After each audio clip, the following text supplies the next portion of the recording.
السلام عليكم ورحمة الله وبركاته، ازيكم يا حبايبي عاملين ايه؟ وصفتنا النهاردة تحفة. بسم الله الرحمن الرحيم، هنصلي على رسول الله صلى الله عليه وسلم ونبدأ بقى وصفتنا النهاردة.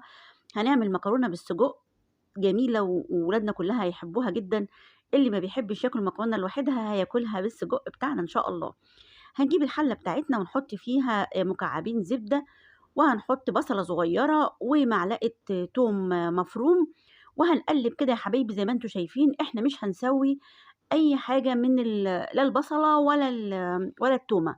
احنا مجرد بس كده احنا هنشوحهم. اول ما نشم ريحة التومة حلوة هننزل بقى بالطماطم بتاعتنا. عندنا شفشق خلاط كده ضربنا فيه الطماطم بتاعتنا، وهننزل بيها على البصل بتاعنا والثوم بتاعنا، وهنسيبها تتسبك براحتها خالص. إحنا عايزين يبقى لونها كده وردي جميل بيلمع كده ومتسبكة حلوة أوي عشان المكرونة تبقى شكلها حلو.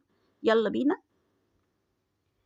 هنجيب بقى الوok بتاعنا وهنحط قطعتين زبدة، وهنحط أول حاجة هنعملها إن إحنا ننزل بالسجق بتاعنا متقطع. أهم حاجة السجق لازم ياخد صدمة كده مع نار عالية عشان يا حبايبي ما ينزلش المية بتاعته، ولازم يبقى إيه يعمل شوك كده ويبقى لونه جميل كده إن شاء الله. هنحط بقى البهارات بتاعتنا البصل البودر، التوم باودر، فلفل اسود، رشة جوزة الطيب. أنا باحب بصراحة جوزة الطيب جدًا، بتخلّي ريحة الأكل تحفة بصراحة.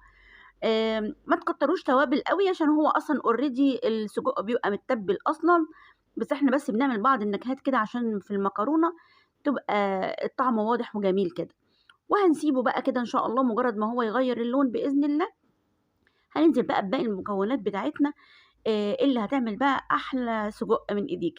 يا ريت اللي أول مرّة يشوفني، أنا سحر البدري ودي قناتي ودي وصفاتي، ويا رب الوصفات بتاعتي تعجبكم، ولو عجبتكم يا ريت ما تنسونيش في اللايك والشير واشتراك في القناة فضلًا وليس أمرًا يا حبايبي.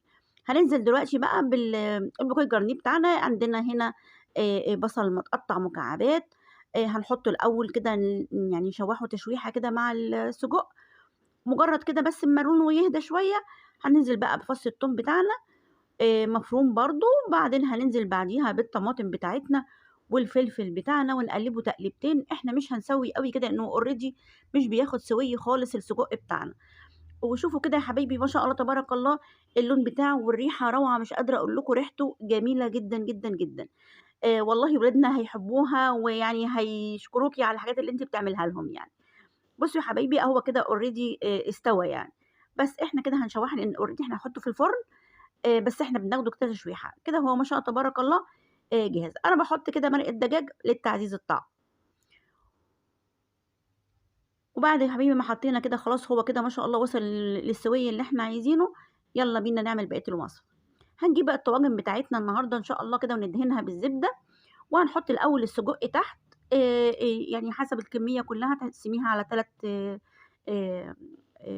طواجن، طاجنين صغيرين وواحد كبير. وبعدين هننزل بالمكرونة بتاعتنا المسلوقة يا حبايبي، مكرونة أقلام إحنا سالقينها أو مسبّقًا، وننزل بقى عليها بالصلصة بتاعتنا بعد ما هي اتسبّكت وبقت جميلة. وهي كده سخنة نملاها كده ما شاء الله تبارك الله، وهنغلّفهم يا حبايبي ونحطهم في الفرن لمدة ربع ساعة، تِلت ساعة بالكتير. هي بس أهو already كل حاجة مستوية، هي بس عشان الطاجن يمسك، علشان إحنا أمّا نيجي نقلبه يبقى شكله جميل بإذن الله. وهنغطيه كده بالفويل بتاعنا ونكون مولعين الفرن بتاعنا يا حبايبي، وندخّله بقى إن شاء الله ولمدة 10 دقايق ونرجع لبعض تاني بإذن الله.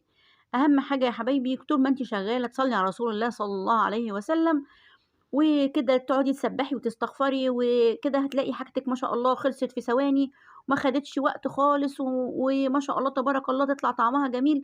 طول ما أنتِ بتعملي الحاجة وأنتِ بتحبيها هتلاقيها طالعة من إيديكِ ما شاء الله تبارك الله أحلى حاجة في الدنيا. يالّا يا حبايبي نحطهم في الفرن ونرجع لبعض تاني إن شاء الله يكونوا استووا، ونشوف رأيكم في الآخر. يا ريت تدعموني بلايك وشير يا حبايبي.